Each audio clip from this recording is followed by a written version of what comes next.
Buenas noches, buenos días y buenas tardes, queridos telepensantes. Quisiera compartir con ustedes una carta titulada El verdadero padre del liberalismo.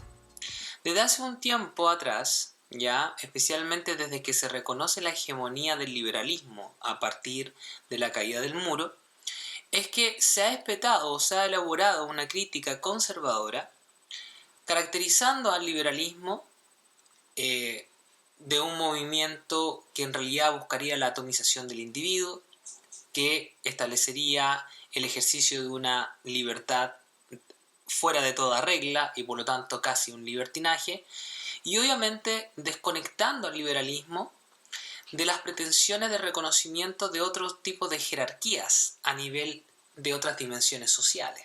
Es decir, el liberalismo buscaría de alguna u otra manera quebrar todas las jerarquías naturalmente existentes, reemplazándolas por la igualdad ante la ley en todos los ámbitos de la sociedad. Esta visión conservadora, que evidentemente coincide también con la caracterización que ha elevado la izquierda durante años, la verdad es que no tiene pies ni cabeza. Especialmente no solo porque hace una lectura mañosa de los postulados de John Locke, sino también porque no reconoce que el verdadero padre del liberalismo en verdad se encontraría en España, y que es Francisco de Vitoria, quien nos va a plantear justamente ciertas bases o reglas del orden liberal con mucha antelación a lo que haría John Locke, el supuesto padre del liberalismo. Por lo tanto, ¿por qué yo afirmo que este dominico, profesor de la Universidad de Salamanca, sería el verdadero padre del liberalismo? Primero, porque el liberalismo tiene dos principios básicos. Uno señala, y está en el fundamento, digamos, de la misma lógica liberal, que es esta creencia fundamental de que somos todos iguales hijos de Dios. Y por lo tanto tenemos la misma dignidad y tenemos la misma libertad y los mismos derechos. Pero además se plantearía un segundo elemento esencial al liberalismo, que es el reconocimiento de que siempre el poder debe estar limitado. En conversación con Santo Tomás, Francisco de Vitoria no solo propondría ambos elementos, sino que además reconocería al liberalismo como un elemento que forma parte de una cosmovisión cristiana y que quizás sea uno de, digamos, de estos rasgos o estas características más elementales del liberalismo clásico como tal. En su reelección acerca de los indígenas en 1537 y 1538, Vitoria va a ser capaz de enfrentarse al rey Carlos V y decirle que éste no tiene los justos títulos para tomar las tierras de los indígenas, pues estos serían hijos de Dios.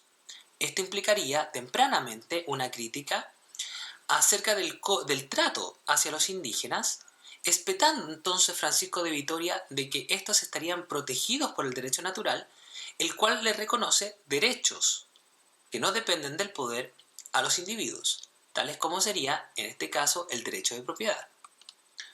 Pero no solo Vitoria proclamaría la existencia de derechos naturales para los indígenas, sino que en general entendería que los reyes son los primeros obligados a respetar las reglas del sistema que se sostiene en la existencia de un derecho natural y un derecho divinos anteriores al derecho positivo creado por el Estado o por la autoridad.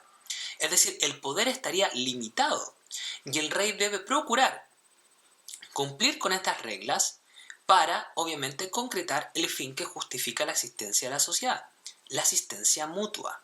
¿Ya?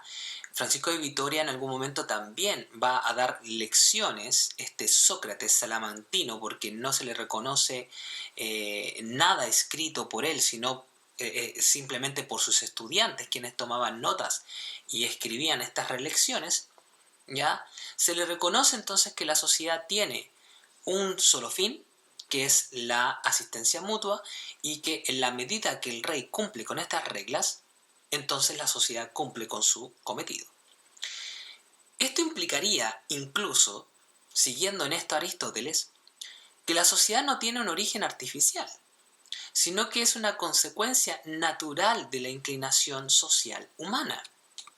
Francisco de Vitoria, siguiendo en esto entonces a este gran filósofo griego, entenderá que toda organización social, monárquica o republicana, van a ser una consecuencia de la naturaleza social humana, renunciando así a la idea de que la sociedad sea un producto de un pacto, al estilo revolucionario francés o como lo plantearía luego Hobbes y Locke.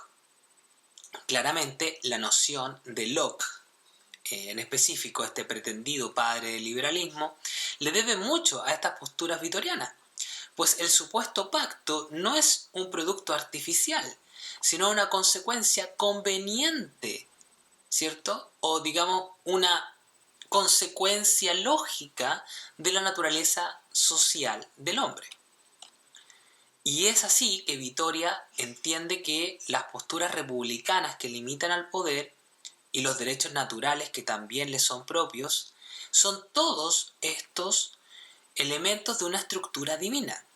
Lo señala claramente en su reelección de Potestas Civili, proclamada en 1527 y 1528, en que, analizando la carta de Pablo a los romanos, indica que todo poder proviene de Dios.